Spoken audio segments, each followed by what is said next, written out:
Welcome to Sports Beat KC, the Kansas City Star's daily sports podcast. It's Friday, April 14th, and I'm Blair Kirchhoff. After a 1-6 start at home, the mood couldn't have been worse for the Royals as they headed out on their first road trip last week. But a week away from the K worked out well. The Royals took 2 out of 3 in San Francisco and then played their best game of the season in the series finale at Texas. They got a little bit of wind in their sails as they opened their second homestand tonight against the Atlanta Braves. On today's show, Star reporters Pete Grathoff and Scott Chasen joined me to discuss the season. And on the road trip, the starting pitching continued to stand out, but so did the inability to hit with runners in scoring position until the last game. So we discussed those topics and many more on today's show. Let's get started talking Royals. We are talking Royals with Pete Grathoff and Scott Chasen. And I think we are the last 3 people to cover Royals games, so I thought we would convene and talk about what we have seen and what we're noticing with these Royals.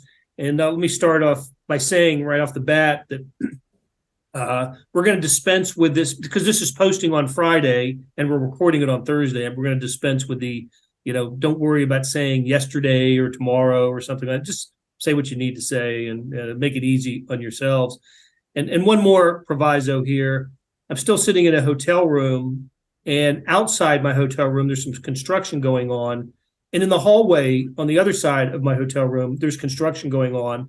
So if there's a faint buzz sound, that's what it is. So, yeah, I was wondering, Blair, if you were stacking books or what was going on in the background there. I'm just kidding. I don't think you can hear it. All right, good. It could be a swarm of bees sound, but there are definitely drills happening on either side of me here in Arlington, Texas. I'm about to make my way back home to KC, but watched the Royals 3-game series against Texas Rangers. It ended nicely for the boys in blue with a 10-1 victory on Wednesday night in the series finale, which means they go home to Kansas City 3-3 on the road trip. And I guess, Pete, if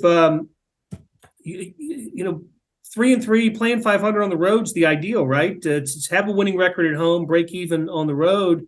The problem for the Royals was they didn't have a winning record in the homestand that preceded this first road trip, but still they're coming home off of a nice victory. Exactly. It started well and ended well. It was that middle part, those middle 3 that were kind of ugly. But you're right. You finish 500 on the road. I think the Royals would take that any year, and if they can keep that up, that should bode well. 3-3 after being 1-6 at home, there were a lot of good signs to see from the team. I think, especially offensively, in San Francisco and in Texas. Yeah, Scott. So last night they bang out 14 hits in the 10-1 win. They had 11 the night before in the game that they lost in 10 innings. We'll talk about that one too in a moment. But that's the first time this season they've had back-to-back double-digit base hits. Kind of a good sign. That was, heck, after, we were into the third game of the Royal season, wondering if they're going to score in 2023. And now they have a couple of nice offensive games. So that was good to see from the Royals last night. But kind of the biggest breakout game bat-wise for them all year. Yeah, well, Blair, I covered those first games on the roads, on the road trip, and I walked into kind of a tense clubhouse, and I wasn't sure what it was going to be like, but you talk to the pitchers and everyone was loose and easy and having a good time. And you talk to anyone who holds a bat. And there was a little bit of tension and there was a little bit of, hey, we know we're hitting the ball hard. When is it going to start falling into places? And, it really felt like, other than probably, I don't want to say giving away because, the third game of the San Francisco series could have gone either way. And maybe you feel that same way about the game in Texas, that the Royals had a lead late and ended up losing in the 10th inning. This was a 500 road trip, but I feel like it felt like there were more signs of progress and actually more positive than a team that did go 3-3 in those 2 series. So, if you're a Royals fan, if you're someone who's been following them, I think they gave you way more reason to at least stick with them for a little bit on the road here than certainly the way it started at home. Yeah, so they're off on Thursday today while we're recording this, and open up a series with the Atlanta Braves at home on Friday. You said that Scott, you said that they may have given one away in their Sunday. They stole one on Saturday in San Francisco. That was a heck of a win. Probably the feel-good victory of the season, down 4 and then early, and then 5-2 late, and get the rally for the, I believe it was 4. Was it 4 in the 8th, or was it 3-1? I can't remember the sequence. But anyway, they rallied for the 6-5 victory in that game. And until last night, until the 10-1 win, that one stood as the single memorable game for the Royals this year. Pete, you and I, we've been around long enough to know and see a lot of bad Royals starts over the years. And when they had the 1-6 homestand, to do that at home too, to go 1-6 in front of the fans at home, it was more of, I know I felt this. It really, we're going to do this again. I know, and the managers knew, the staff is new, and not only they knew, but they're bringing a lot of new and fresh ideas to the Royals. The Royals haven't had the same defensive lineup or batting order in, how was it now, 13 games. Bobby Witt's hitting the ball really well, and yet he's going from 1 to 2 in the batting order. It seems like there's always this change, and that's a story unto itself. But I'm bringing that up because it didn't seem, after the first homestand, it didn't seem to matter what was different. It was same old for the Royals when it came to results. So I don't know what your expectations were for the Royals when they hit the road, but I was kind of gloomy Gus about the whole thing, that we might see another string of losses here, and they may be coming home with 2 wins on the year for coming back to Kansas City. But yeah, the start and the finish of the road trips were good, and so to go 3-3, does this give you kind of a little more faith in what the Royals are trying to do and what they may be about this year? It does for me. It's baseball, such a long season, right? And everybody will trot that out when you start 1-6. But I really think it's true. They really had some bad luck. If you look at the advanced metrics on the hard hit rate and that and whatnot, they just couldn't seem to come through in the clutch when they needed to. And I know clutch is a stat that people bristle at, but they couldn't come through with runners on base, and they did yesterday. And if you're looking for a positive sign, they had a lot of 2-out hits, and they put together a lot of really good at bats yesterday too. I thought, they fell behind in the count in situations, and they came through with big hits, and that was the thing that was missing from the homestand. They just couldn't do anything right in the homestand, although they were hitting the ball hard. But you still got to come through. It doesn't matter what the metrics tell you. So I feel like there's reason to believe that there's reason for hope, but they're playing the Braves to these 3 games. If you're looking for a benchmark to see how if things have turned a corner, I think that's going to be a good way to judge them against the Braves. Well, at least it's not the Rays. But on that hard hit rate, I wanted to ask you more about that. Yes, the Royals, that was sort of I think after I can't remember which game or even series that was maybe it was after the homestand. They were leading baseball, or 1 or 2 in velocity off the bat, right? Hard hit rate. And at the same time, they went into last night's game. Let me put on my cheaters so I can read the Royals notes here. Last in the American League in batting with runners in scoring position. So that was, and then in the game that they lost on Tuesday, the extra inning game, where they battled back, took the lead in the top of the 10th, top of the 10th, and then lost at 8-5. They went 4 for 20 with runners in scoring position. 4 for 20. If you're getting 20 opportunities to hit with runners in scoring position, you're probably scoring. But the Royals couldn't even do that. But you're right, Pete. So last night, I don't have it in front of me, but they were about 6 for 12 or something like that. They really took care of business with that. Especially top of the order was terrific with Melendez, Witt and Pasquantino with the home run. Heck, bottom of the order was everybody but Salvi, who was 0 for 5, got a hit. So was this one of those, Scott? Was this one of those deals where something had to give? The Royals are hitting the ball hard, but they're apparently not hitting it hard enough with runners in scoring position, or at least finding holes with runners in scoring position. Yeah, I mean, and even in, while they started to win some games, it felt like there were still a couple of those weird breaks. Like, Pete, I know you wrote about this, but I think it was MJ Melendez hitting a ball that goes off the wall and maybe hits a beer vendor's bucket. And no one's really sure, although he said, he swears he thinks he heard it actually hit the beer bucket all the way out there in left center, wherever it was.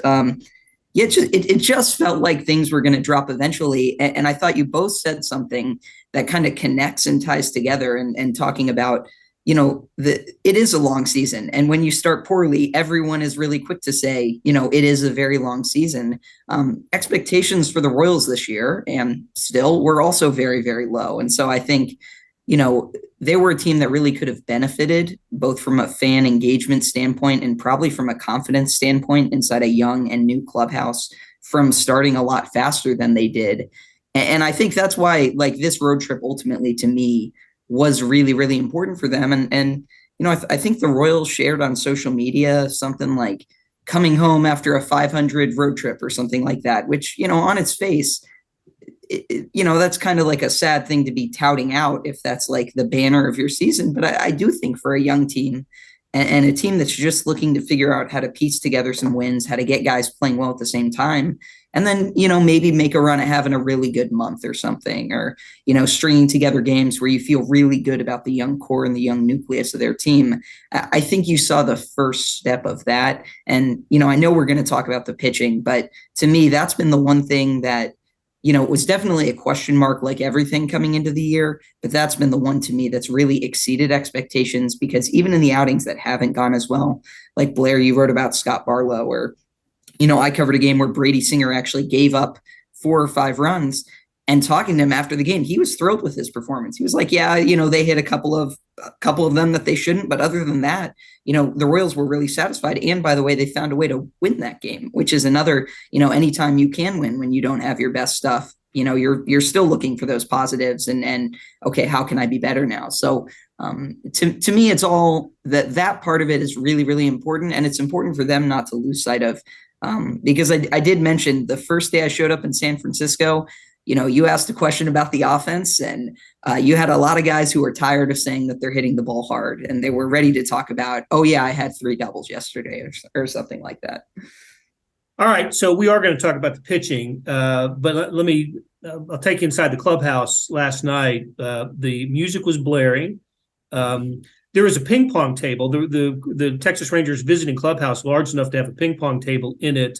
Players were had a little ping pong tournament going on. So very upbeat and jubilant clubhouse for the Royals last night. I can't compliment the rest of the stadium. Pete and I were talking about that before we went on the air, for a new ballpark. I hope if the Royals get their new ballpark, it'll be nicer than the one in Arlington, Globe Life Field. And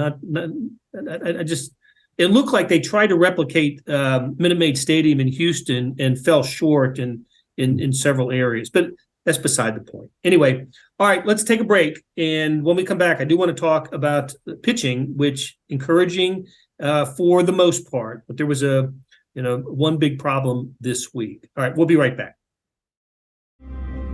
Hey, this is Blair. There are several ways to access the Star Sports section. Let me tell you about a couple of them. There is Sports Pass. For $12.99 a month, you get unlimited digital access to all of the Star Sports content, including beat writing, columns, features, pretty much everything we write. The deal renews monthly until you tell us to cancel. For $159.99 a year, you get everything the Star has to offer digitally, including sports and the e-edition. Go to kansascity.com and drop down to the bottom of the page where it says Start a Subscription for more information. Your support has never been more important. As always, thanks for reading and listening. We are back on SportsBeat KC, the Kansas City Star's daily sports podcast, and we're talking Royals with Scott Chasen and Pete Grathoff. And the Royals are 4-9, still underwater in the record. They're not in last place in the AL Central. The Tigers are occupy that position. Royals with the day off on Thursday and start a 3-game series against the Braves on Friday. And you guys know who's coming into Kansas City after the Braves? You're right. These same Texas Rangers. The Royals play the Rangers after the Braves, so they will be finished playing the Texas Rangers before they've played all but the Twins among their AL Central opponents. But they'll have wrapped up their season series with the Texas Rangers. So that means they're going to get Jacob deGrom again. They actually had some really good swings against Jacob deGrom, especially Vinny Pasquantino, who hit a couple of opposite field doubles against deGrom. The Royals felt good about their at-bats against deGrom after the game, but that was a game that the Royals battled back, down 4-2, scored single runs in the 8th and 9th, descended into extras, get the run in the 10th, and then disaster. Scott Barlow gives up the 3-run homer that breaks the tie, and it was painful to see because Barlow has been so good for the Royals, and just made a mistake, and Jonah Heim just crushed it over the right field wall. So I got a couple of emails the next day, Pete, saying, why isn't Chapman the closer? Why is it, why does it continue to be Barlow?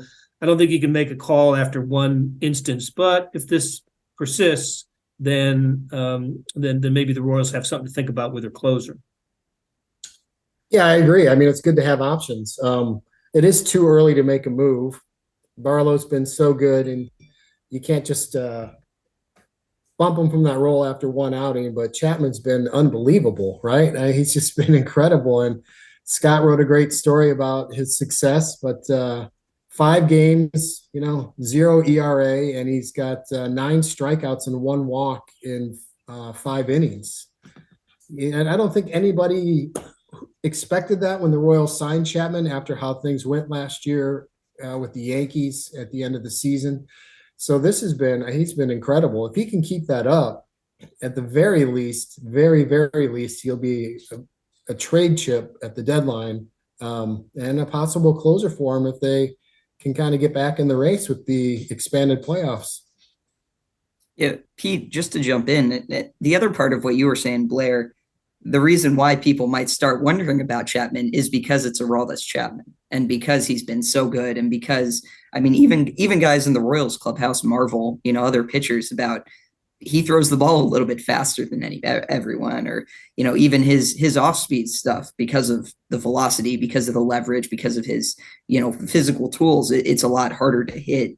I personally feel bad. I feel like I may have jinxed Scott Barlow by writing not like a day or two before he gave up that home run that he hadn't allowed to run since like August of last year. So I'll wear that one a little bit. But no, the Chapman development, I think, has been pretty big for them. And, you go around the clubhouse and just ask, how players feel when either one of them's up, and they just kind of feel like it's game over. So, yeah, I agree. It would be, it would be a little bit silly, especially given how well Scott Barlow has pitched for this team for a really long period of time now, over 15 innings without giving up a run and only giving up a handful of hits even in that time, working around a leadoff triple to get a win in one of those, San Francisco games. But the point you mentioned, Pete, on a trade chip, I mean, Aroldis Chapman looks like the guy that Aroldis Chapman was before he wasn't. And that's a reliever, a closer, or something that can help a playoff team. And so if that's not going to be Kansas City, I can't imagine there's going to be a playoff team, probably not the Yankees, that would gladly, want him on the roster. And the Royals would be able to command quite a price in return for Chapman if he continues to pitch this way, because he'll, even if he's a rental player for a playoff team, then you would do everything to land him. And that is, yeah, a good point about the expanded playoffs. That is if the Royals don't get don't make a move in the standings. I'm not ruling that out. Maybe I'm I'm too persuaded by what I saw last night with Brad Keller and the Royals lineup. It's just one of those all come together games that we just don't see terribly often from first time this year. And in their losing ways of the last few years, you just didn't have many games like this. But, I'm watching it unfold thinking they're hitting with runners on.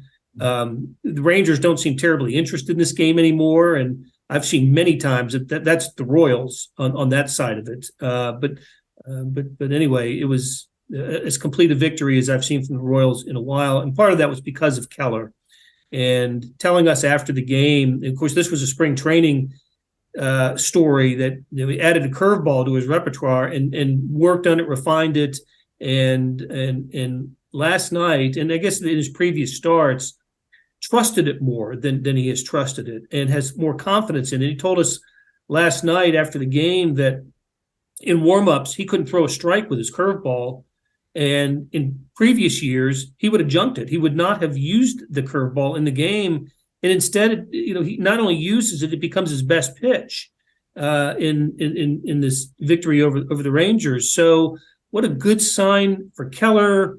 What a good sign for the Royals rotation. And both of you guys have seen some really nice starting pitching from the Royals. And Scott, you saw almost a masterpiece performance on Sunday. Chris Bubic was the hard luck loser in that game, but that was phenomenal, his performance there. And if this is the Keller and Bubic we're going to see for the rest of the season, I'm feeling pretty darn good about this rotation. Yeah, the only reason Chris Bubic even came out of the game was, you could say because the Royals didn't have their manager. So they came into the game with the plan that he was going to go 6. And, maybe, Paul Hoover as acting manager maybe wants that decision back. He was only at 76 pitches when he came out of the game. He was cruising. And especially toward the end of that outing, it seemed like Bubic was getting better. He was going to the off speed more. He was going to the slider more. And he was talking about manipulating the shape of some of his pitches, and he could throw it tighter to a right-handed hitter, or he could, take a little velocity off to a left-handed hitter, things like that, where it just felt like he was confident. It felt like he was in control. That was a great pitching performance. Really felt like, of the 3 games that I covered, their quote unquote worst pitching performance was still a pretty good, a pretty well-pitched game. But yeah, Chris Bubic, it was unbelievable. And he talked about feeling the same way that he used to feel when he was starting to be in command coming up through the minors. And I just thought that's a really good sign for a guy who, in a similar vein, is trying to add a new pitch, is trying to change the way he pitches, and is trying to make that growth for this, very, very young Royals team.